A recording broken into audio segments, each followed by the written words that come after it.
افسرده ترین و تحت فشارترین فرد خانواده، نه مادره، نه پدره، نه دخترا، بلکه پسر بزرگه.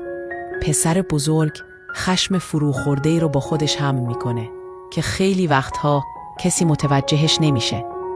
اون طوری بزرگ شده که ستون خونه باشه، به قدر کافی قوی باشه که بار بقیه رو تحمل کنه، اما نه اونقدر شکننده که خودش زیر این بار بشکنه. انتظارات میراثی شدن که براش به جا گذاشتن. از اون جنس انتظارات ساکت و خفه کننده که سنگین تر از رویاهای خودش روی دوشش افتادن. اون باید موفق بشه، تأمین کنه، محافظت کنه و هیچ وقت نلغزه. اما توی این مسیر که شد تکیهگاه همه، حق زمین خوردن رو از خودش گرفت. به افتخارش یه قلب بذار و بفرست براش.